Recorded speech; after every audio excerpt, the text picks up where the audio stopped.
বিসমিল্লাহির রহমানির রহিম। আসসালামু আলাইকুম। আমি বন্দর মিডিয়ার পক্ষ থেকে এমডি হিসাবে মোহাম্মদ গোলাম মাওলা আপনাদের সকলকে শুভেচ্ছা ও ভালোবাসা জানিয়ে আজকে আমরা ধানমন্ডি অফিসের ব্যাপারে কিছু কথা বলবো এবং উত্তরা অফিসের ব্যাপারে কিছু কথা বলবো। আপনারা মনোযোগের সাথে শুনবেন এবং দেখবেন। প্রথমত, ধানমন্ডি যে অফিসটা করেছি আমরা 11 দিন হল আমরা অফিসটা নতুন অফিস উদ্বোধন করেছি গত মাসের 4 তারিখে। এখন অফিসটা মোটামুটি সবার চোখে পড়ার মতন অফিস করেছি আমরা, কারণ ল্যাবেড হসপিটাল যেটা বাংলাদেশে সবাই জানেন, ধানমন্ডিতে যে ল্যাবেড হসপিটাল মেন রোডে, সেই মেন রোডে আমাদের অফিস। ল্যাবেড হসপিটালের দক্ষিণ পাশের যে বিল্ডিং কনকর্ড আর্কেডিয়া মার্কেট, সেই কনকর্ড আর্কেডিয়া মার্কেটের লিফটের 5 তলায় আমাদের বন্ধন মিডিয়ার অফিস আমরা উদ্বোধন করেছি। আপনারা সেখানে নিয়মিতভাবে যাবেন। যাদের ছেলে মেয়ে উপযুক্ত হয়েছে বা কেউ বিয়ে করেছেন, ওয়াইফ মারা গেছে, কারো ওয়াইফ চলে গেছে, বা কারো কোনো ছেলে আনমেরিড আছেন, কোনো ছেলে America, Canada, Australia, London, Sweden, Switzerland, Japan, German, Europe কান্ট্রিতে যারা আছেন, তাদের জন্য পাত্রীর অভাব নেই। আমাদের কাছে লক্ষ লক্ষ পাত্রী রয়েছে আমাদের বন্ধন মিডিয়া অফিসে। কারণ আমাদের বন্ধন মিডিয়া অফিসে লক্ষ লক্ষ পাত্রী থাকার কারণ হলো, স্বাধীনের আগে অর্থাৎ পাকিস্তান আমলের প্রথম এই বন্ধন মিডিয়া তৈরি হয় বাংলাদেশের মধ্যে। আর কোনো মিডিয়া জন্ম হয় নাই, সেই জন্ম হয়েছে আমাদের আজকে 65 বছর যাবৎ। আমাদের বন্ধন মিডিয়া অফিস নিয়োজিত করেছি আমরা সারা বাংলাদেশে, ইউরোপ কান্ট্রি, মিডিল ইস্টের সহ 64টা জেলা সহ, এবং 64টা জেলার মধ্যে যেই উপজেলাগুলো রয়েছে, গ্রাম অঞ্চলগুলো রয়েছে, ইউনিয়নগুলো রয়েছে, প্রত্যেকটা ইউনিয়নে এবং গ্রাম অঞ্চলে এবং উপজেলার মধ্যে এমন কোনো জেলা, এমন কোনো উপজেলা, এমন কোনো ইউনিয়ন, এমন কোনো গ্রাম নেই যে বন্দর মিডিয়ার হাতে বিয়ে হয় নাই। আমি এক কথায় বলেছি, যেখান থেকে ফোন দিবেন সেখানে আমার বিয়ে অবশ্যই আছে। এই কথা কোনো মিডিয়া বলতে পারবে না জোর গলায়, একমাত্র বন্দর মিডিয়া বলতে পারবে। কারণ আমি পাকিস্তানের সময় আমি 10,000 বিয়ে সম্পন্ন করেছি যখন ক্লাস 8-এ পড়ি। সেই আমল থেকে আমি কাজ করে যাচ্ছি আপনাদের সবার জন্য। এখন তো লক্ষ লক্ষ ছেলে মেয়ে, তখন ছিল হাজার হাজার, এখন হইলে লক্ষ লক্ষ। কারণ যখন আমার মিডিয়া অফিস ওয়ারিতে করি তখন কোনো উত্তরাতে বাড়িঘর ছিল না। মধ্যবাড্ডা, উত্তর বাড্ডা, দক্ষিণ বাড্ডা ছিল পুরাপুরি গ্রাম, এবং আশকোনা কন, কাওলা কন, আমাদের এখানে যে রয়েছে কষাইবাড়ি, মোল্লাটেক, প্রেমবাগান, গাওয়াই, দক্ষিণ খান, উত্তর খান এবং আশকোনা, এই সমস্ত এলাকায় শুধু গ্রাম ছিল পুরাটাই। আর সেই গ্রাম এখন ঢাকা হয়ে গেছে। বাড়ি বললেই বলে ঢাকা উত্তরা, ঢাকাই বলি ঢাকা উত্তরা, ঢাকা গুলশানে, ঢাকা বনানীতে, এইভাবে সুর চলছে এখন। যখন কাঁঠাল বাগানে 2-1টা মাটির ঘর ছিল তখন কাঁঠাল বাগানে আমি কাজ করেছি। কলা বাগানে মাত্র কয়েকটা মাটির ঘর ছিল, তখন ওখানে কাজ করেছি। তারপরে আমাদের যে গ্যান্ডারিয়া সব মাটির ঘর ছিল, আর অনেকগুলো ছিল পুরাতন বিল্ডিং ছিল।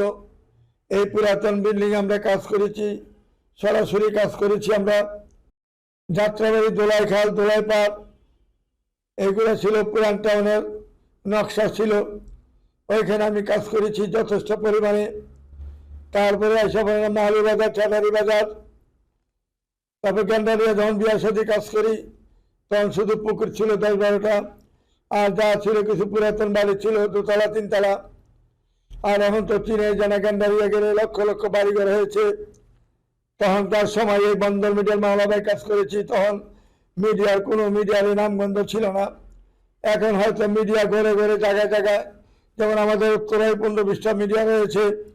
দেখা গেল তারা শুধু অনলাইনে ব্যবসা করার চেষ্টা করতেছে, কিন্তু বন্দর মিডিয়ার সাথে তুলনা করলে হবে না। যে বন্দর মিডিয়া দীর্ঘ 65 বছর যাবৎ এই পর্যন্ত আমরা 47,934টা বিয়ে সম্পন্ন করেছি সারা বাংলাদেশে, ইউরোপ কান্ট্রিতে, মিডল ইস্টে। কাজে আমাদের সাথে কোনো মিডিয়া তুলনা করলে লাভ হবে না, কারণ আমরা বংশ দেখে তখন আত্মীয় করেছি। ভুয়া বাড়ি, খাবারি, মিয়া বাড়ি, চৌধুরী বাড়ি, তখন মামার কুল বেশি দেখছেন। মামার কুল, কোন মামার বংশরা ভালো, এই জিনিসটা খেয়াল করতেন। যখন নাকি মিরপুরে, যখন মিরপুর 1 নম্বরে মাজার রোডে, তারপরে কয়েকটা বাড়ি ছিল, সেখানে এক চাটিয়ে আমি কাজ করেছি। তখন লিমিটেড সোসাইটি ছিল না, তারপরে ইস্টার্ন হাউজিং ছিল না। ইস্টার্ন হাউজিং ইসলাম সাহেবের হাজার হাজার বিঘা সম্পত্তি জঙ্গলের মধ্যে ছিল, এটি জঙ্গল ছিল সব। শিয়ালে রাখতেন দিনের বেলা, বাঘের ভয়ে মানুষ যেত না সেখানে। আর সেই জহিরুল ইসলামের যে প্রজেক্ট, যেটা নাকি ইস্টার্ন হাউজিং মিরপুরে, ওইখানে গিয়ে দেখেন লক্ষ লক্ষ বাড়িঘর এখন হয়েছে। রোড, কত রোড হয়েছে, কত সেক্টর হয়েছে, না গেলে বুঝবেন না। তারপরে আসেন মিরপুর 2 নম্বরে, এই চিড়িয়াখানার এদিকে যা আছে সব জায়গায় আমি বন্দর মিডিয়ার মাধ্যমে কাজ করেছি। তারপরে আসেন আপনার মাহমুদপুর শিয়া মসজিদ, যখন পাকিস্তান আমলে শিয়া মসজিদে ছিল প্রথম, তারপরে কোনো মসজিদ ছিল না ওইদিকে। তারপরে ছিল বাবর রোড, ইন্দ্রা রোড, তারপরে মনে করেন যে ওইখানে আমাদের যে মোহাম্মদপুর যে বাস স্ট্যান্ডের পাশে যেটা নূরজাহান রোড, তাজমহল রোড, শিয়া মসজিদ রোড, ওইদিকে একমাত্র বন্দর মিডিয়ার মাধ্যমে কাজ হয়েছে এখানে বেশি। তারপরে কিছুদিন আগে না হলো লিমিটেড সোসাইটি, জায়গা দেখেন লিমিটেড সোসাইটি গলিতে গলিতে প্রত্যেক রোডে রোডে বন্দর মিডিয়ার মাধ্যমে বের হয়েছে। তখন ঢাকা উদ্যান হয় নাই। তারপর যখন ঢাকা উদ্যান হইলো, প্রথম বাড়ি একটা হইলো বাগান বাড়ি 8 নম্বর রোডে, সেই বাড়িতে কাজ করি। 2 ভাই ডাক্তার, 1 ভাই হইলো বুয়েটের ইঞ্জিনিয়ার, সেই বাড়িতে 3 ভাইয়ের কাজই আমি করেছি। তারপরে এখন যে ঢাকা উদ্যানে দেখেন হাজার হাজার বাড়িঘর হয়েছে। কাজে আমি পুরান ইতিহাস আর লাড়া দিতে চাই না, কারণ বন্দর মিডিয়ার ইতিহাস বড় কঠিন ইতিহাস। কারণ আমি প্রথম যখন বিয়ের সাথে কাজ করি, তখন আমার 2 হাতে টাকা, শুধু টাকা ছিল আমার কাছে। কারণ বেকারি ছিল, লাইব্রেরি ছিল, হোটেল ছিল, সব টাকা পয়সা হাতে নিয়ে প্রতিদিন বাড়িতে বিয়ের সাথীর কাজে সমস্ত টাকা উড়েছি আর বিয়ে দিয়েছি ছেলেদের মেয়েদেরকে। এমনও মেয়ে বিয়ে দিয়েছি, সমস্ত খরচ বহন করেছি। ছেলে বিয়ে করেছি, ছেলে সমস্ত খরচ আমি বহন করেছি। এইভাবে নাম করেছি আমি সারা বাংলাদেশে, আনাচে কানাচে শুধু মানুষকে খাওয়াচ্ছি আর অনুষ্ঠান করেছি। এই তাঁতিবাজার এই তাঁতিবাজারে কত হিন্দু মেয়ে ছেলে বিয়ে দিয়েছি আমি। তাঁতিবাজারে শুধু বন্দর মিডিয়ার নাম বললেই সবচেয়ে একটা দিয়ে সবাই জানছে। তারপরে রাজেন্দ্রপুর যান, রাজেন্দ্রপুর ক্যান্টনমেন্টে যত হিন্দু ছিল, একমাত্র মাওলাভাই বন্দর মিডিয়ার এদিকে হাত দিয়েছি, কাজ করেছি। তারপরে মনে করেন যে কি বলবার, গাজীপুরে হিসাব দেওয়ার করে লাভ নাই। গাজীপুরে 13,000 বিয়ে দিয়েছি। গাজীপুরে শুধু টঙ্গী বাজার থেকে, শ্রীপুর মাওনা থেকে আরম্ভ করে একবারে রাজেন্দ্রপুর ক্যান্টনমেন্ট পর্যন্ত যা আছে ওই এলাকাতে রাখি নেই যে বিয়া দেই নেই আমি। কাজে এখন আমাদের উত্তর অফিস হয়েছে একটা, যে অফিসে সমস্ত গাজীপুরের লোক, তারপরে রাজেন্দ্রপুরের লোক, এদিকটা আমাদের মধ্যপাড্ডা, উত্তরপাড্ডা, দক্ষিণ পাড্ডা, রামপুরা থেকে আরম্ভ করে আপনাদের রামপুরা থেকে আরম্ভ করে মালিবাগ পর্যন্ত, মালিবাগ চৌধুরীপাড়া পর্যন্ত, একমাত্র ওই যে চাঁদনি চক মার্কেট সহ ওইদিকে যত আছে সবগুলোই বন্দর মিডিয়ার মাধ্যমে নাম শুনলেই দৌড়ে আসতেন তখন। এখন তো হাজার হাজার লোক সরাসরি কথা বলছেন, আমার সাথে আসতেছেন। আর বিয়া শাদী প্রতি সপ্তাহ হচ্ছে ইনশাল্লাহ আমাদের। আমরা চাই মানুষের উপকার করা, মানুষের ক্ষতির চিন্তা আমরা কখনো করি নাই, এখনো করি না। টাকার চিন্তা আমি করি না। টাকার চিন্তা করলে আজকে আমার 15-20টা বাড়ি ঢাকা শহরে থাকতো। কারণ আমি অনেক টাকা জীবনে কামাই করছি, হাতে রাখতে পারি না, সব রয়েছি কাগজের মতো। বেকারি ধ্বংস করেছি, লাইব্রেরি ধ্বংস করেছি, হোটেল ধ্বংস করেছি, সব কিছু ধ্বংস করেছি একমাত্র আপনাদের সেবা করতে যাইয়া, ছেলেদের মেয়েদের উপকার করতে যাইয়া। কাজে আপনারা আমার জন্য সবাই দোয়া করবেন। ভবিষ্যতে জানি আল্লাহ রাব্বুল আলামিন যেন আপনাদের সেবা করার সুযোগ আরো বেশি বেশি করে আমি করতে পারি, বেশি বেশি করে যেন জোড়া মিলাইতে পারি, বেশি বেশি করে যেন আপনাদের স্নেহ ভালোবাসা নিয়ে যেন আমি দুনিয়া থেকে বিদায় নিতে পারি। এইটি আমি আল্লাহর কাছে চাচ্ছি, আর কিছুই চাই না। টাকা যে আজকে আছে কালকে থাকবে না, টাকা দিয়ে মানুষকে মাপা যায় না, টাকা দিয়ে মানুষকে চেনা যায় না। এমন লোক আছে যান ঢাকা শহরে 50টা বাড়ি মালিক, 1 কোটি 1.5 কোটি 2 কোটি টাকা ভাড়া পায় মাসে, যারা দেখেন তাকে কেউ চিনে না, রাস্তাঘাটে গেলে তাকে ডাকও দেয় না কেউ। আর আমি অধম গুণাগার ওই মাওলা ভাই, মাত্র বিয়ে শাদীর কাজ করতে যাই আজকে যে কোনো মার্কেটে ঢুকিয়ে দিয়ে বন্দর মিডিয়া মালিক মার্কেটে ঢুকেছে।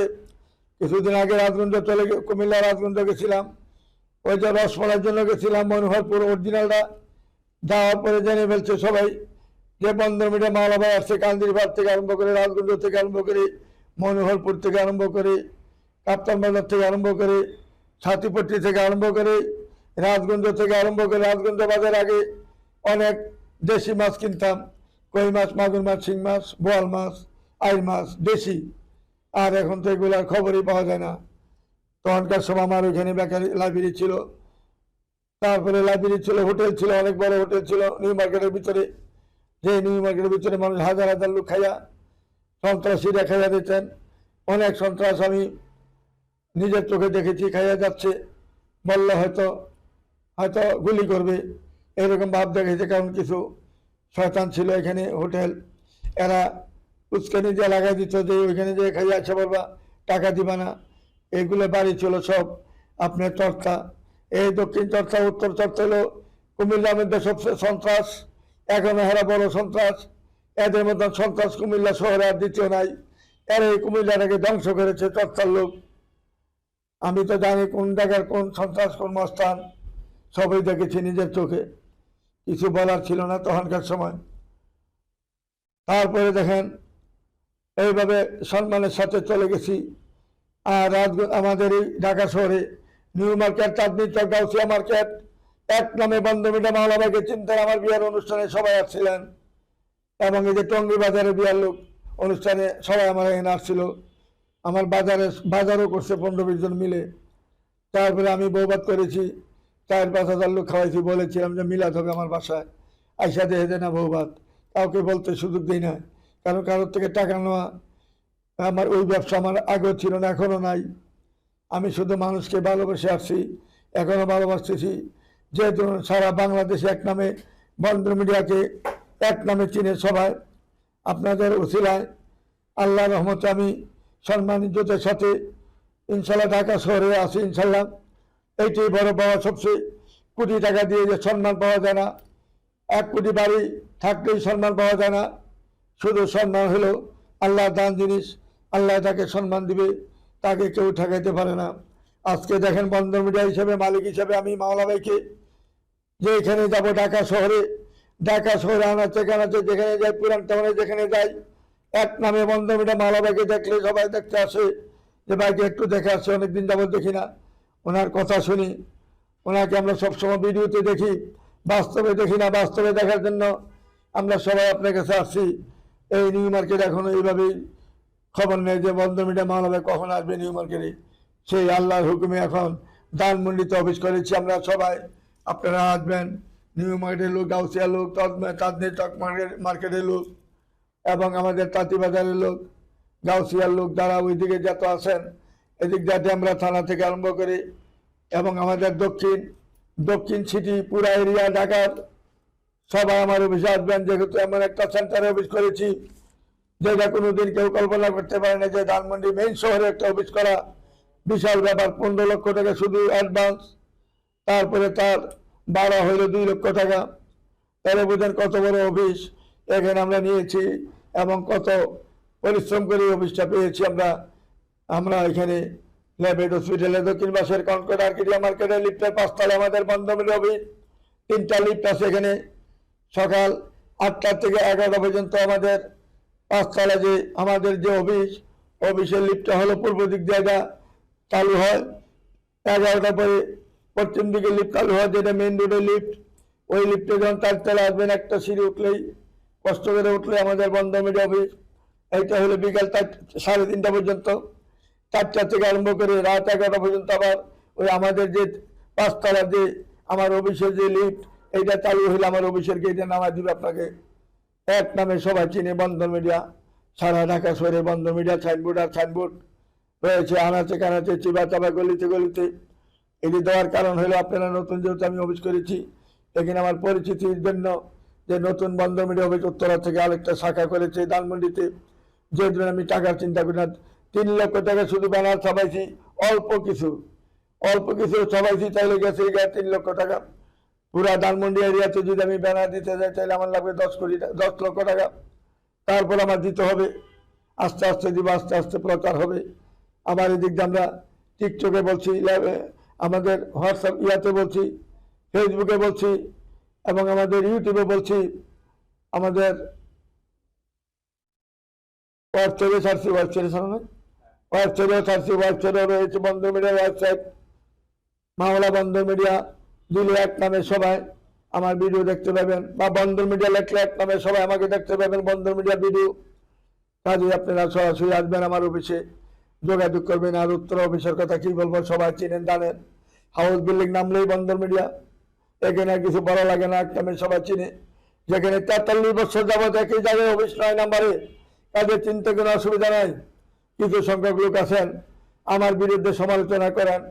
কি সমালোচনা করেন? যে আমরা নাকি টাকা নিয়ে মানুষকে প্রোগ্রাম দিই না। আরে বেটা, শুক্রবার দিন একদিন আসো, প্রতি শুক্রবারে 50-60টা প্রোগ্রাম হয় বন্দর মিডিয়া অফিসে। আর ধানমন্ডিতে হবে শনিবার দিন, কারণ যেহেতু শুক্রবারে আমাদের বন্ধ। শুক্রবারে যদি বন্ধ না থাকতো ধানমন্ডিও আমি খেলা দেখাইতে পারতাম, কারণ বন্ধের দিন আমাদের শুক্রবারে উত্তরা যে অফিস আমাদের 9 নম্বর সেক্টরে 7C রোড 16 নম্বর বাড়িতে যে আমার অফিস, মেইন রোডের পাশে হাউস বিল্ডিং মাস্ক বাজার নটটাওয়ারের পাশে যে অফিস, সেখানে আমাদের শুক্রবার দিন বেশি প্রোগ্রাম হয়। আর অন্যান্য দিন 10টা-20টা করে প্রোগ্রাম হয় প্রতিদিন। আর সারা বাংলাদেশে যত মিডিয়া আছে, আমরা শুক্রবারে যে প্রোগ্রামটা করি সারা বাংলাদেশে 1 মাসও করেন না। সারা বাংলাদেশে যত মিডিয়া আছেন 1 মাসও মনে হয় আমার একদিনের ভিডিও করেন না আপনারা, সারা বাংলাদেশের মিডিয়া। আর আমি একা যেটা ভিডিও করি ইনশাল্লাহ শুক্রবার দিন, আর কি আপনাদেরকে বলার মতন আমার কিছু নাই। যেমন একটা দিয়েছে জনতা টিভি, অনেকে মনে করেন জানি জনতা টিভির মালিকে মিডিয়া অফিস করেছে। আর জনতা টিভি পাইবে তার, টিভির কোনো লক্ষ্য নেই তার কাছে, সে নাম দিয়েছে জনতা টিভি, সব ভুয়া, তার কোনো টিভির সন্তানই নাই কোথাও। এই জন্য এই সমস্ত ভুয়া জায়গায় যাবেন না আপনারা। টিভি একটা মাথার দেখারি, আমার জনতা টিভি বললেই আপনারা এখানে দৌড় দিবেন না, সে কিন্তু জনতা টিভি মালিক নয়। জনতা টিভি বলতে কোনো শব্দ নাই বাংলাদেশে। কাজে আমরা এই সমস্ত জায়গায় ভুয়া জায়গায় যাবেন না। খালি টুপি মাথার দিয়ে টুপি মাথার দিলেই ভদ্রলোক হয় না। দেখেন টুপি মাথার দিয়ে কত সন্ত্রাসী করতেছে, কত অন্যায় করতেছে, কত জুলুম করতেছে মানুষের উপর। দেখেন আপনারা ভিডিওতে পাচ্ছেন, টিভিতে দেখতেছেন, এবং আপনারা ইউটিউবে দেখতেছেন, সব জায়গায় দেখতেছেন, ফেসবুকে দেখতেছেন, কিভাবে তারা অন্যায় করতেছে, অপরাধ করতেছে। অপরাধগুলো কিভাবে দমন করতে হয় সেটা এখনো কিন্তু সেই ইয়া কিন্তু এখনো আবিষ্কার হয় নাই। যদি তাদেরকে আল্লাহ যদি হেফাজত না করেন আর কেউ পারবে না। একমাত্র তাদেরকে হেফাজত করা মালিক হল আল্লাহ রাব্বুল আলামিন। তাদেরকে যাতে তারা ভবিষ্যতে জানে এরকম অন্যায় অপরাধ না করে, তার জন্য একমাত্র আল্লাহ জানেন কখন তাকে শাস্তি দিয়ে কখন তাকে মানুষ করবেন। এই বলে আমি আর কিছু বাড়াইতে চাই না। আপনারা সবাই আমার জন্য দোয়া করবেন। আমি যেভাবে সুনাম করে আসছি আপনাদের ছেলে নিয়ে, আগে দিয়েছি বাবা চাচা নানা দাদা বিয়ে করেছি, এখন তাদের ছেলে মেয়ে বিয়ে দিচ্ছি। আর সেই বলে আমার ছেলে বিয়ে করেছেন, আমার মেয়ে বিয়ে দিয়েছেন, আমার মামা বিয়ে করেছেন, আমার নানা বিয়ে করেছেন, এখন আমার ছেলে মেয়ে বিয়ে দিব। আপনার কাছে আবার আসছি আমরা ফিরা, অনেক কষ্ট করে ছবি আমরা মোবাইল নাম্বার বার করে আসছি, অথচ আমি চিনি না। পরিচয় দিলেও চিনি না, কারণ 50 বছর আগে 40 বছর আগে মনে নেই, কারণ হাজার হাজার বিয়ে দিছি, একটা বিয়ে দিলে চিনা যায়, প্রতিনিয়ত বিয়ে দিলে কিভাবে চিনি। তারপরে আমি জানি যে না বিয়া দিলে তো সে আমার কাছে সত্য কথা বলতো না, নিশ্চয়ই বিয়া দিছি, তারপরেও মনে হয় না, কারণ এত বিয়া দিলে কিভাবে মনে থাকে। কাজে আপনারা আমার জন্য দোয়া করবেন, সুন্দরভাবে যেন আপনাদের সবার মঙ্গল কামনা করে সবার জোড়া মিলে যেন সবার মনের আশা আকাঙ্ক্ষা যেন পূরণ করতে পারি। আল্লাহ রাব্বুল আলামিন যেন সেই রকম তৌফিক দেন, সেই রকম রহমত বর্ষিত করেন আমার উপরে, এবং সেই ব্রেন জানি আপনাদের নজরে যেন আল্লাহ রাব্বুল আলামিন দিয়ে দেন। কারণ আল্লাহ রাব্বুল আলামিন আপনাদের ছেলেদের মেয়েদের সবার জোড়া কিন্তু আল্লাহর হাতে, এইটা কোনো মানুষের হাতে দেয় নাই, একমাত্র ওনার হাতে রেখেছেন, রিজিকটা ওনার হাতে, হায়াত ওনার হাতে, মৃত্যু ওনার হাতে, সব এই 5টা জিনিস ওনার হাতে রেখেছেন। এটা কাউকে দেন নাই ক্ষমতা, ওনার হাতে ক্ষমতা রেখেছেন। তারপর আবার বলেছেন কোরআনে যে তোমরা চেষ্টা করে দাও, আমি দেওয়ার মালিক, তোমরা চেষ্টা করে দেখো আমি কিভাবে দিই। আমি কাউকে আমি নৈরাশ করি না, সবার মনের আশা আকাঙ্ক্ষা পূরণ করে দিই আমি, এবং পূরণ করবো ইনশাল্লাহ। তোমরা আমার প্রতি খেয়াল রাখো, আমার নামটা স্মরণ রেখো, 5 ওয়াক্ত নামাজ পড়বা, ধৈর্যের সাথে ইমানের সাথে চলার চেষ্টা করবা, মিথ্যা কথা বলার থেকে দূরে থাকবা, সততার সাথে চলার চেষ্টা করবা, ইমান নিয়ে দুনিয়া থেকে যাওয়ার চেষ্টা করবা, টাকা পয়সা লিপসা করবা না, বড় লোক হওয়ার চেষ্টা করবা না। কারণ বড় লোক হলে তোমার লাভ নাকি, তুমি তো আজকে আসো কালকে থাকবা না। তোমাকে আমি আমার কাছে নিয়ে আসতেছি, আবার এমনভাবে নিয়ে আসবো, খালি হাতে নিয়ে আসবো তোমাকে, তোমার হাতে কোনো চিহ্নও থাকবে না, দেহর মধ্যে শুধু তোমার দেহ ছাড়া আর কিছু থাকবে না। এক লোকের মৃত্যুর পরে তার আংটিটা হাতের মধ্যে ছিল, তখন মৃত্যুর পরে তখন হাত মোটো হয়ে গেছে, আংটি দেখা যাচ্ছে না, মাংসের ভিতরে আটকে আছে। তখন হুজুরকে বললেন, হুজুর সে আংটিটা তো খোলা যাচ্ছে না, আঙ্গুলটা না কাটা পর্যন্ত। না কাটতে হবে, আঙ্গুল কেটে হলেও তার আংটিটা বার করতে হবে, যাওয়ার সাথে কোনো কিছু যাইতে পারবে না। তখন আমার খেয়াল হলো, আর এই দুনিয়াটা কি। তখন বুঝতে পারলাম যেহেতু তার আঙ্গুলটা কেটে আংটিটা বার করে, আংটিটা খোলার জন্য আঙ্গুলটা কেটে ফেললো মৃত্যুর রাস্তাকে। তো আমরা কি নিয়ে বাহাদুরি করি, কি জন্য আমরা টাকা পয়সা করে লিপসা করি, মানুষকে মেরে, একজন মানুষকে মেরে খুন করে 8টা 20টা 30টা খণ্ড করে তাকে বস্তার মধ্যে ঢুকে আমি স্বর্ণ কেনা নিয়ে পলে যাইতে পারি না, ধরা পড়ি। এই জীবনে কি দাম আছে? কাজে আমরা এই ভুল আর করবো না জীবনে। এই ভুল থেকে আমরা সংশোধন হইতে হলে সরলভাবে চলতে হবে, আল্লাহর নাম স্মরণ রাখতে হবে, ভালোভাবে চলতে হবে, ভালোভাবে চলার চেষ্টা করবো ইনশাল্লাহ আমরা। এই বলে আমি এখানে বিদায় নিচ্ছি। খুদা হাফেজ। আসসালামু আলাইকুম ইয়া রাহমাতুল্লাহি ওয়া বারাকাতুহু।